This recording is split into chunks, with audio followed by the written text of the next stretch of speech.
Hello అండి. ఈ మహాలయ పక్షానికి సంబంధించిన మరికొన్ని విశేషాలని ఈ వీడియోలో తెలియజేయడం జరుగుతుంది. మామూలుగా మనం విడిగా చనిపోయినటువంటి మన తండ్రి గానీ, లేదా మన తల్లి యొక్క తిథులు పెట్టేటప్పుడు, ఆ తిథి రోజు మాత్రమే ఇప్పుడు మన తండ్రి తదినం పెడుతున్నాం అనుకోండి, అప్పుడు తండ్రి, తాత, ముత్తాత అలా వస్తారనమాట వరుసలు. అదేవిధంగా తల్లి అనుకోండి, తల్లి, నాయనమ్మ, జేజి నాయనమ్మ ఇలా వస్తారనమాట వరుసలు ఎవరికైనా సరే. అంటే వాళ్ళకి మాత్రమే మనం శ్రాద్ధ కర్మలు అనేటువంటిది, పిండ ప్రదానం అనేటువంటిది చేయడం జరుగుతుంది. కానీ ఈ మహాలయ పక్షాల్లో ఉన్నటువంటి ఇంకొక విశేషం ఏంటంటే అండి, అందరికీ మనం తిలతర్పణం వదలొచ్చండి. ఎవరికైనా సరే, అటు తల్లి తరఫు వాళ్ళకి, తండ్రి తరఫు వాళ్ళకి, మేనత్తలకి, మేనమావలకి, అక్కలకి, బావలకి, ఇంకా ఎవరైనా పెద్దవాళ్ళు బాబాయిలకి, పెదనాన్నలకి, అమ్మమ్మలకి, అందరికీ అంటే తల్లి తరఫు బంధువులకి. ఇప్పుడు అమ్మమ్మ, వాళ్ళ మన అమ్మకి నాయనమ్మ, వాళ్ళ జేజి నాయనమ్మ, అట్లా మన అమ్మకి తాత, మీకు తాత, వాళ్ళ నాన్న ఇట్లా అందరికీ, లేదా అమ్మ యొక్క అన్నలకి, తమ్ముళ్ళకి, మేనమావలకి, లేదా మేనత్తలకి, నాన్న తరఫున అక్కలకి, అట్లా ఎవరికైనా సరే, మేనల్లుళ్ళకి, ఇప్పుడు మన అక్కలకి, అక్క భర్తలకి, ఇలా ప్రతి ఒక్కళ్ళకి కూడా, గురువులకి, ఇంకా మన స్నేహితులకి. దీంట్లో ఉన్నటువంటి మహాలయ పక్షంలో ఉన్నటువంటి గొప్ప అవకాశం ఏంటంటే, తద్దినం పెట్టేటప్పుడు ఇందాక నేను చెప్పినట్టుగా ముగ్గురు మాత్రమే వస్తారు. కానీ మనం ఈ మహాలయ పక్షాల్లో తర్పణం వదలాలంటే అందరికీ వదులుకోవచ్చు. మన ఆత్మ బంధువులకు కూడా, కొంతమంది మనకేం సంబంధం ఉండదు, బంధువులు గారు, కానీ ఎందుకంటే మనకు ఎంతో ఆత్మ బంధువులుగా అనిపిస్తారు. అలాంటి వాళ్ళందరికీ కూడా మనం వాళ్ళ గోత్రం చెప్పి మనము తర్పణాన్ని వదలొచ్చు. ఇంకా కొంతమంది మన ఆచార్యులు ఉంటారు, ఆచార్యులు లేదా గురువులు, స్వాములు ఉంటారు, మనకెంతో ఇష్టం. అట్లాంటి వాళ్ళందరికీ కూడా మనము ఈ మహాలయ పక్షాల్లో తర్పణాలని వదులుకోవచ్చు. ఇంకా చూడండి, ఒక్కొక్కసారి ఏదైనా మనకి జరుగుతాయి, మన కర్మ బాగలేకపోతే. ఇప్పుడు పెద్దవాళ్ళు చనిపోయారనుకోండి, వాళ్ళకి తిలతర్పణ వదలడం అంటే సహజం అది. అలా కాకుండా కొంతమంది వాళ్ళ కళ్ళ ముందరే కొడుకుల్ని కోల్పోతారు, అల్లుళ్ళని కోల్పోతారు. అలాంటి వాళ్ళకు కూడా తర్పణాలు అనేటువంటివి వదలవచ్చు అనమాట ఈ మహాలయ పక్షంలో. ఇది ఒక అంటే ఎవరికైనా సరే, స్నేహితులకు కానీ, అంటే పెద్దవాళ్ళకి వదిలితే అది సహజంగా జరిగే ప్రక్రియ అనమాట. అలా కాకుండా పెద్దవాళ్ళు బతికుండి ఆయన కొడుక్కి తర్పణం వదలాలన్నా, లేదా అల్లుడికి తర్పణం వదలాలన్నా అది బాధే కదండి ఎవరికైనా. కానీ తప్పదు, అంటే జరగాల్సిన కార్యక్రమాలు జరగాలి కదా. కాబట్టి అందరికీ కూడా, ప్రతి ఒక్కళ్ళకి, మన స్నేహితులకి, బంధువులకి, గురువులకి, తెలిసిన వాళ్ళకి, తెలియని వాళ్ళకి. అందుకే చూడండి, తర్పణం వదిలేటప్పుడు లాస్ట్లో తెలిసిన వాళ్ళకి, తెలియని వాళ్ళకి అని చెప్తూ ఉంటారు మంత్రం. కాబట్టి అందరికీ కూడా తర్పణాలని వదులుకునేటువంటి ఒక మహా అవకాశం, మహద్భాగ్యము మనకి ఈ పితృపక్షాలన్నమాట, ఈ మహాలయ పక్షాలు అనేటువంటివి. ఇంకా ఈ మహాలయ పక్షాలకే పితృపక్షాలని చెప్పి, అపరపక్షములని కూడా పేరుందని చెప్పి మనం చెప్పుకోవడం జరిగిందనమాట. మరణించినటువంటి మన పితృదేవతలకి భక్తిగా ఆహారాన్ని అందించి వారి ఆకలిని తీర్చడమే ఈ మహాలయ పక్షాల యొక్క ముఖ్యోద్దేశం. ఇంత ముందర చెప్పుకున్నాం మనం, సూర్యుడు రాశిలో సంచరించేటప్పుడు వాళ్ళందరూ కూడా అక్కడ ఖాళీగా ఉండి ఆహారం కోసం భూమి మీదకి వస్తారు అని చెప్పుకున్నాం. కాబట్టి ఈ మహాలయ పక్షాలను ఎందుకు మనం నిర్వహిస్తామంటే, పితృదేవతలకి భక్తిపూర్వకంగా ఆహారాన్ని అందించి వాళ్ళ యొక్క ఆకలిని తీర్చేటువంటి ఉద్దేశంతో ఈ మహాలయ పక్షాలను అనేటువంటి నిర్వహించడం ముఖ్యోద్దేశం. మీరు అడగొచ్చు, పితృదేవతలకు ఆకలి అదేందండి మీరు భలే చెప్తున్నారనేటువంటి సందేహం ఎవరికైనా సరే కలగొచ్చు అనమాట. కానీ మన కళ్ళకు కనిపించేటువంటి ఈ సకల చరాచర జగత్తు మొత్తం కూడా ఏ సూత్రం మీద నడుస్తుందండి? ఆకలి అనేటువంటి సూత్రం. ఇప్పుడు మనం ఉన్నాం, ఉదయం తింటాం, మళ్ళీ 3 గంటలు 4 గంటలు అయ్యేటప్పటికి మళ్ళీ ఏమవుతుంది? మళ్ళీ ఆకలి అవుతుంది, మళ్ళీ సాయంత్రం ఏమవుతుంది? మళ్ళీ ఆకలి అవుతుంది. మనమే కాదు, జంతువులు, క్రిమికీటకాలు, ఈ సకల చరాచర జగత్తు మొత్తం కూడా ఏ సూత్రం మీద నడుస్తుందంటే ఆకలి అనేటువంటి సూత్రం మీదనే నడుస్తుంది. దీనికి సంబంధించే ఆ కృష్ణ పరమాత్మ భగవద్గీతలో ఏమని చెప్పాడంటే, అన్నాద్ భవంతి భూతాని పర్జన్యాత్ అన్న సంభవ, యజ్ఞాత్ భవతి పర్జన్యో యజ్ఞ కర్మ సముద్భవ అని సాక్షాత్ ఆ శ్రీకృష్ణ పరమాత్మే స్వయంగా అర్జునుడితోటి చెప్పడం జరిగింది. ఏమంటే, అన్నం వల్లనే ప్రాణికోటి జన్మిస్తుంది, అంతే కదా. ప్రాణికోటి జన్మించడానికి కారణం ఏంటంటే అన్నం. ఈ అన్నం అనేది ఎక్కడి నుంచి వస్తుంది? వర్షాలు పడి పంటలు పండితే మనకు అన్నం వస్తుంది. కాబట్టి ఈ వర్షం వల్లనే మనకి అన్నం లభిస్తుంది. అయితే ఈ వర్షం ఎట్లా కురుస్తుంది? యజ్ఞాలు యాగాలు చేయడం వల్ల వర్షం కురుస్తుంది. కాబట్టి యజ్ఞాల వల్ల వర్షం కురుస్తుంది. ఆ యజ్ఞం అనేది ఎలా సాధ్యమవుతుంది? మనం పని చేస్తే కదా యజ్ఞమైనటువంటి కార్యక్రమాన్ని నిర్వహిస్తే కర్మ చేయడం వల్లనే సాధ్యమవుతుంది. అంటే అన్నం దొరకాలి అంటే ఏం చేయాలి? మేఘాలు వర్షించాలి, అంతే కదా. వర్షిస్తే అన్నం దొరకాలంటే ఫస్ట్గా ఏం కావాలి? వర్షం పడాలి. వర్షం పడాలంటే మేఘాలు వర్షించాలి. మేఘాలు వర్షించాలంటే ఏం చేయాలి? దేవతలు కరుణించాలి. దేవతలు కరుణించాలంటే మనం ఏం చేయాలి? వాళ్ళ యొక్క ఆకలిని తీర్చాలి. వాళ్ళ ఆకలి తీర్చాలంటే ఎట్లా తీర్చాలి? దేవతలకు మనం పోయి డైరెక్ట్గా అన్నం పెడతాం. ఆ దేవతలకి యజ్ఞాలు యాగాదుల ద్వారా హవిష్ చేస్తే అవి దాని ద్వారా వాళ్ళకి ఆకలి తీరుస్తుంది అనమాట. కాబట్టి వాళ్ళ యొక్క ఆకలి తీర్చాలంటే యజ్ఞాల ద్వారా వారి వారి హవిర్భాగాలు వారికి అందజేయాలన్నమాట. ఇదంతా ఎందుకు ఇంత తతంగం అని చెప్పి మీరు అడగొచ్చు. అంతే కదా, జనరల్గా ఎవరైనా కూడా ఈ మామూలు జనరల్గా యజ్ఞాలు యాగాదుల ద్వారా చేస్తే వాటి ద్వారా పైకి వెళ్ళేటువంటి అవి మేఘాలుగా ఏర్పడతాయి. ఆ మేఘాలుగా వెళ్ళినప్పుడు బాగా చెట్లు అవన్నీ ఎక్కడుంటే ఎక్కడే చల్లబడతాయో అవి చల్లబడి మనకు వర్షాన్ని కురుస్తాయి. అందుకే అదే కదా జరిగేటువంటిది. దీనికంతా ఇది తతంగం చేయాలని చెప్పి ఎవరైనా సరే అడిగేటువంటి వాళ్ళకి సమాధానం ఏంటంటే, మరణించినటువంటి ప్రతి ప్రాణి కూడా ఆత్మరూపంలో పితృలోకంలో ఉంటుందండి. మన పైన పితృలోకం ఉంటుంది. ఆ పితృలోకంలో చనిపోయినటువంటి ప్రతి ప్రాణి కూడా ఆత్మరూపంలో ఉంటుందన్నమాట.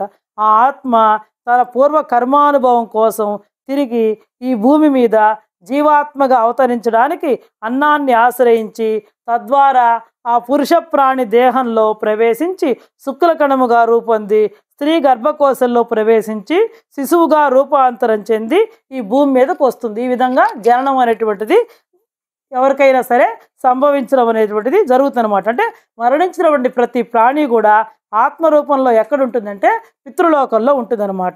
ఆత్మ ఏం చేస్తుంది? ఇంత ముందర జన్మలో తను చేస్తుంటాడు కదా కర్మ, తన యొక్క పూర్వ కర్మానుభవం కోసం తిరిగి ఈ భూమి మీద మళ్ళీ ఆయన జీవాత్మగా అవతరించడానికి దేన్ని ఆశ్రయిస్తాడు? అన్నాన్ని ఆశ్రయించడం జరుగుతుంది. ఆశ్రయించి తద్వారా పురుష ప్రాణి దేహంలో ప్రవేశించి శుక్లకణంగా రూపొంది స్త్రీ గర్భకోశంలో ప్రవేశించి శిశువుగా రూపాంతరం చెంది ఈ భూమి మీదకు వస్తుందన్నమాట. కాబట్టి మరణించినటువంటి మన యొక్క పితరులకు మోక్షం కలగాలంటే ఏం జరగాలి? ముందర కర్మ పరిపక్వం చెందాలి, అంతే కదా.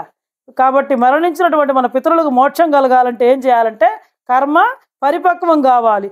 అలా జరగాలంటే కర్మ పరిపక్వం కావాలంటే ఎప్పుడు అవుతుంది? పితృదేవతలు మళ్ళా దేహధారణ చేసి ఈ లోకంలోకి రావాలన్నమాట. అలా రావాలంటే వాళ్ళకేం చేయాలి? మనం దేహధారణ చేసి ఈ లోకానికి రావాలంటే వాళ్ళకి ఏం పెట్టాలి? అన్నాన్ని పెట్టాలి. అదే కదా చెప్తున్నాం. వాళ్ళకి అన్నాన్ని అందించాలి. అది ఎవరు చేయాలి అంటే వాళ్ళ యొక్క కుమారులు చేయాలి, కొడుకులు చేయాలన్నమాట. అప్పుడే వాళ్ళకి పితృ రుణం తిరుగుతుంది. ప్రతి మనిషికి కొన్ని రుణాలు ఉంటాయి. ఋషి రుణం, పితృ రుణం, దేవతా రుణం అని చెప్పి తల్లిదండ్రి యొక్క రుణం తీర్చుకోవాలంటే ఇలా కర్మకాండలు అనేటువంటివి నిర్వహించడం ద్వారా అన్నమాట. కాబట్టి వాళ్ళకి అన్నాన్ని అందించాలి. అది కన్న కొడుకులు చేయాలి. లేదా ఎవరైనా సరే కొంతమంది పిల్లలు లేనటువంటి వాళ్ళు దత్తత తీసుకుంటారు. లేదా కొంతమంది అన్నల తమ్ముళ్ళు వాళ్ళని చూసి వాళ్ళ ఆస్తి తీసుకొని రాయించుకొని వాళ్ళకి ఎవరైతే చేస్తారో వాళ్ళు చెయ్యాలన్నమాట అవన్నీ కూడా. కాబట్టి అప్పుడే వాళ్ళకి కొడుకులు చేస్తే వాళ్ళకి పితృ రుణం తీరుతుందనమాట. రుణం తీరడమే అంటే మోక్షము, రుణం తీరడమే. కాబట్టి ఇవన్నీ కూడా ప్రతి ఒక్క కొడుకు ఆచరించాలి. మనం చేస్తుంటేనే కదా మనల్ని చూసి మన పిల్లలు నేర్చుకునేది. కాబట్టి వాళ్ళకి కావాల్సినటువంటి ఆకలి దప్పులను తీరుస్తేనే వాళ్ళు మోక్షాన్ని పొందుతారు. అంటే మనం పితృరుణం తీర్చుకుంటాం. పితృరుణం తీర్చుకోవడమే మోక్షం అని చెప్పాం. కాబట్టి మనం చేస్తుంటే మన పిల్లలు కూడా మనల్ని చూసి నేర్చుకొని రేపు మనకు కూడా ఇలాంటి కార్యక్రమాలని వాళ్ళు నిర్వహించడం అనేటువంటిది జరుగుతుంది అన్నమాట. లేకపోతే వాళ్ళకి ఏం తెలుస్తుంది? ఇప్పుడు చాలామంది అంటూ ఉంటారు తద్దినాలు పెడుతున్నాం కదా మళ్ళా మహాలయ పక్షాలు పెట్టాలా అని చెప్పి చాలామంది అడుగుతూ ఉంటారనమాట. మరణించినటువంటి తండ్రి తిదినాడు పుత్రుడు తద్దినం పెట్టడం మన హిందూ సాంప్రదాయంలో అనాదిగా వస్తున్నటువంటి ఆచారం అన్నమాట. ఎందుకంటే ఇంత ముందర నేను చెప్పాను, పితృతిథి నాడు తద్దినం పెడితే తన తండ్రి, తాత, ముత్తాత అట్లా పెడుతూ ఉంటారనమాట. వాళ్ళ వరకే పెడతారు. కాకపోతే ఇప్పుడు పుత్రులు లేని వాళ్ళు ఉంటారు కదా కొంతమంది, అప్పుడు వాళ్ళు అనొచ్చు మా పరిస్థితి ఏంది, మా గతి అధోగతేనా అని కొంతమంది అడుగుతారనమాట. అట్లా కాదు, కొడుకున్న వాళ్ళైతే తద్దినం పెడతారు. ఎవరికైనా సరే ఇప్పుడు మన కుటుంబాల్లో కొంతమంది ఉంటారు చూడండి, ఏ కారణం చేతో పెళ్లి కాకుండా కొంతమంది సోదరులు ఉంటారు, సోదరీమణులు ఉంటారు, ఎవరైనా సరే వాళ్ళు మరణిస్తారు. లేదా పెళ్ళయి సంతానం కలగని దంపతులు మరణించుంటారు. లేదా కొంతమంది ప్రమాదాల్లో మరణిస్తారు. కొంతమంది చిన్నపిల్లలు ప్రమాదాల్లో మరణించవచ్చు, లేదా యుద్ధాల్లో కానీ, లేదా కొంతమంది శిక్షల ద్వారా కానీ, కొంతమంది ఆత్మహత్యల ద్వారా కానీ, కొంతమంది ప్రకృతి వైపు చూడు, కొంతమంది యాత్రలకు పోయి అప్పుడు కేదారుల వరదలు ఎట్లొచ్చాయి, ఎంతమంది కొట్టుకోపోయారో తెలియదు అనమాట. కాబట్టి అలా ప్రకృతి వైపరీత్యాల వల్ల కానీ, మనకి గుర్తు తెలియక కానీ అనేక మంది మరణించుండొచ్చు. అటువంటి వాళ్ళందరికీ కూడా తిలోదకాలు ఇచ్చి, అటువంటి వాళ్ళందరికీ కూడా మనం తిలోదకాలు ఇచ్చి ఊర్ధ్వలోకాలకు పంపడం కోసమే ఈ మహాలయ పక్షాలు నిర్దేశించబడ్డాయి. ఎందుకు నిర్దేశించబడ్డాయంటే ఇందాకనే చెప్పాను నేను, అందరికీ మహాలయ పక్షాల్లో మనం తర్పణం అనేటువంటిది వదలొచ్చు. మనం తిది రోజు మన తండ్రి కానీ తల్లి కానీ చనిపోయినటువంటి తిది రోజు వాళ్ళ ముగ్గురికే వస్తుంది. కానీ మహాలయ పక్షాల్లో ఇప్పుడు నేను చెప్పినటువంటి పెళ్లి కానీ సోదర సోదరీమణులకు కానీ, కొంతమంది లేదా ప్రమాదాల్లో మరణించిన వాళ్ళకి కానీ, లేదా అక్కలకి బావలకి, కొంతమంది పెళ్లి కాని వాళ్ళకి, పెళ్ళైన వాళ్ళకి, స్నేహితులకి, ఆత్మహత్యలు చేసుకున్న వాళ్ళకి అందరికీ కూడా ఈ మహాలయ పక్షాల్లో మనం తర్పణ వదిలి వాళ్ళందరినీ కూడా మనం ఊర్ధ్వలోకాలకి పంపించవచ్చు. ఈ మహాలయంలో నిర్వహించేటువంటి ఈ క్రతువుని, అంటే తిలోదకాలు ఇచ్చేటువంటి క్రతువుని శాస్త్రబద్ధంగా ఎలా నిర్వహించాలంటే, ఈ మహాలయం పెట్టేటువంటి కర్త ఉంటాడే అతను ఫస్ట్ శుచిగా స్నానం చేసి, పవిత్రాన్ని అంటే దర్భలతో చేసినటువంటి ఉంగరాన్ని ధరించి, శ్రద్ధగా భక్తిగా మంత్రపూర్వకంగా 5 బ్రాహ్మణ భోక్తలతోటి ఈ పితృకార్యాన్ని నిర్వహించాలన్నమాట. శాస్త్రబద్ధంగా చేసే వాళ్ళైతే 5 బ్రాహ్మణ భోక్తలతోటి ఈ పితృకార్యాన్ని నిర్వహించాలి. ఈ 5 భోక్తలు ఎందుకండి అని మీరు అడగొచ్చు. దానికి చెప్తున్న, పితృదేవతలకు అధిపతి ఎవరంటే శ్రీ మహావిష్ణువు. పితృదేవతలకు అధిపతి ఎవరంటే శ్రీ మహావిష్ణువు. కాబట్టి కనుక విష్ణుదేవత ప్రీత్యర్థం ఒక భోక్త. గుర్తుపెట్టుకోండి, పితృదేవతలకు అధిపతి విష్ణుమూర్తి కాబట్టి ఆ విష్ణుదేవత ప్రీత్యర్థం ఒక భోక్త. ఇంకా రెండో భోక్త వచ్చి విశ్వే దేవస్థానం అనమాట. విశ్వే దేవస్థానానికి సంబంధించి ఇంకొక భోక్త, విశ్వ ఆర్ద్ర దేవతల ప్రీత్యర్థం ఒక భోక్త అనమాట. ఇది రెండో భోక్త. మూడో భోక్త ఏంటంటే ఇది పితృస్థానం, తండ్రి తాత ముత్తాతల ప్రీత్యర్థం ఒక భోక్త అనమాట. నాలుగోది ఏంటంటే ఇది మాతామహస్థానం, అంటే తల్లి తండ్రి తాత ముత్తాతల ప్రీత్యర్థం ఒక భోక్త అనమాట. ఇంకా ఐదోది ఏంటంటే ఇది సర్వకారుణ్య స్థానము. అంటే ఇంతకుముందు నేను చెప్పాను, ఈ మహాలయ పక్షంలో అందరికీ కూడా తర్పణాలు వదలొచ్చు అని చెప్పి. కాబట్టి వాళ్ళందరికీ సంబంధించినటువంటి భోక్త అనమాట ఈయన. ఇది సర్వకారుణ్య స్థానం అనమాట. తండ్రి తరఫు బంధువులు, తల్లి తరఫు బంధువులు, గురువులు, స్నేహితులు, తక్కిన వారి ప్రీత్యర్థం ఒక భోక్త అనమాట. మొత్తం ఎంతమంది భోక్తలు? 5 భోక్తలతోటి ఈ విధంగా పురోహితుని సూచనానుసారం ఈ పితృకార్యాన్ని హోమ, తర్పణ, పిండ ప్రధానాది విధులతోటి అత్యంత శ్రద్ధతోటి నిర్వహించాలి. ఎందుకంటే శ్రద్ధయా క్రియతే ధ్యేయం శ్రాద్ధం అన్నారు పెద్దలు అనమాట. శ్రద్ధతో చేసేదే శ్రాద్ధం. శ్రాద్ధం అంటే మనం ఎంతో శ్రద్ధతోటి చేయాలన్నమాట. కాబట్టి 5 భోక్తలతోటి ఈ ఒకవేళ మేము 5 భోక్తలతోటి పెట్టలేమండి, మాకు అంతటి ఆర్థిక స్తోమత లేదు అని ఎవరైనా సరే భావించినట్లయితే కనీసం ఒక భోక్తతో అయినా సరే ఈ క్రతువు జరపాలి. లేదా 2 బ్రాహ్మణులతోటైనా సరే పెట్టవచ్చు. ఇంకా అది మీ శక్తి, 2 ఒక్కళ్ళు కనీసం ఒక భోక్తతోటైనా సరే పెట్టాలన్నమాట. అంతేగాని నాకు శక్తి లేదు, మీరు 5 అని చెప్పారు, నాకు శక్తి లేదు, నేను అసలు చేయనని చెప్పకూడదు. మహాలయం పెట్టకుండా మాత్రం ఉండకూడదు. మా ఇంట్లో అండి మా బంధువులందరం కూడా మేము ఈ మహాలయ పక్షాలు నిర్వహిస్తాం. అంటే ఒక బ్రాహ్మణులు కాదు, 2 బ్రాహ్మణులు, 5 మాత్రం పెట్టమండి, అది కూడా చెప్తున్నాను. ఖచ్చితంగా మనం తద్దినం ఎలా పెడతామో అలాగే ఈ మహాలయ పక్షంలో కూడా 2 బ్రాహ్మణులకి భోజనం పెట్టడం అనేటువంటి జరుగుతుంది. మా ఇంటికి పిలిచే మేము శుచిగా మడిగా తిలతర్పణం చేసుకున్న తర్వాత భోజనం అనేటువంటిది పెట్టి వాళ్ళకి దక్షిణ తాంబూలం ఇవ్వడం జరుగుతుంది. కాకి కూడా అన్నం పెట్టడం జరుగుతుంది. ప్రతి సంవత్సరం కూడా మేము మా ఇంట్లో కూడా చేసుకుంటాం. మేము ఏమైతే చేస్తామో మీకు కూడా నేను అదే చెప్తున్నానండి. అంతేగాని నేనేం గొప్ప కోసం అనేటువంటిది చెప్పడాలి. మేము కూడా 5 బ్రాహ్మణులకైతే పెట్టమండి, 2 బ్రాహ్మణులకు కానీ ఒకళ్ళకి కానీ పెడతాం. అంటే శక్తి ఉంటే నిర్వహించగలిగితే శాస్త్రబద్ధంగా 5 బ్రాహ్మణులకు పెట్టుకోవచ్చు. మనకు ఆర్థిక స్తోమత లేకపోతే లేదు మీరు 5 చెప్పారని అసలు మానకుండా ఉండేదానికంటే ఒక భోక్తతోటైనా సరే క్రతువు జరపాలి. అంతేగాని మహాలయం పెట్టకుండా మాత్రం ఉండకూడదు. ఇంకొక విషయం ఏంటంటే మనకి అంతేగాని ఎవరు పడితే వాళ్ళు పెట్టకూడదు. కొడుకు మాత్రమే ఈ మహాలయ పక్ష కార్యక్రమాల్ని నిర్వహించాలి అన్నమాట. కాబట్టి మనకి జన్మనిచ్చినటువంటి తల్లిదండ్రులకి విధి విధానంగా పితృకర్మలు నిర్వహించడం వారి పుత్రులుగా మన యొక్క విధి, కర్తవ్యం, బాధ్యత. కాబట్టి ఈనాటి యువత ఏంటంటే ముఖ్యంగా తెలుసుకోవాలి. దానికోసమే నేను దీన్ని ఇన్ని వీడియోలుగా చెప్పడం జరిగింది. ఆ తద్దినం ఏముంది, పెట్టకపోతే ఏముంది, పైనుండే వాళ్ళు వచ్చి తింటారా, పోతాడు, కాల్ చేసాం అలా చెప్తూ వితండవాదం చేస్తుంటారు. ఎందుకంటే ఇంట్లో పెద్దవాళ్ళే ఈ రోజున తద్దినాలు ఇంట్లోనే పెట్టట్లేదండి. మఠాలని అక్కడికి పోయి ఉదయం 9 గంటలకే 8 గంటలకే ఎలా పడితే అలా పెడుతున్నారు. మనమే చేయకపోతే ఇంక మన పిల్లలు మనల్ని చూసి ఏం నేర్చుకుంటారండి.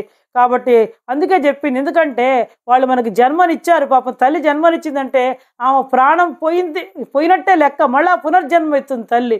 కాబట్టి అంతటి జన్మనిచ్చినటువంటి తల్లిదండ్రులకి మనం పితృకార్యాలు నిర్వహించి వాళ్ళ రుణం తీర్చుకోవడం మన బాధ్యత, మన కర్తవ్యం. కాబట్టి ఈ బాధ్యతని ప్రతి ఒక్క పుత్రుడు కూడా గుర్తించి ఈ మహాలయ విధుల్ని భక్తి శ్రద్ధలతోటి నిర్వహించి ప్రతి ఒక్కళ్ళు కూడా చనిపోయినటువంటి పితృదేవతల ఆశీస్సులు అందుకుంటారని తెలియనటువంటి వాళ్ళకు కూడా చెప్పి మీరు వాళ్ళ చేత కూడా చేయించే స్థాయికి ఎదగాలని చెప్పి. ఒకవేళ కొంతమంది తెలియదు అనుకో, మీరు చేస్తుంటే అలా కాదు, ఇలా చెయ్యాలి, చేస్తే మంచిది తల్లిదండ్రులకని పక్కన వాళ్ళకి మనం మంచి చెప్పగలగాలి. అలాంటి స్థితిలో ఉండమని కోరుకునేదే మన సనాతన ధర్మం, హిందూ సాంప్రదాయం. కాబట్టి ప్రతి ఒక్కళ్ళు కూడా మన యొక్క మంచి ఆచారాలని పాటించాలని కోరుకుంటూ ఈ మహాలయ పక్షానికి సంబంధించినటువంటి వీడియోని ఇంతటితో ముగిస్తున్నానండి.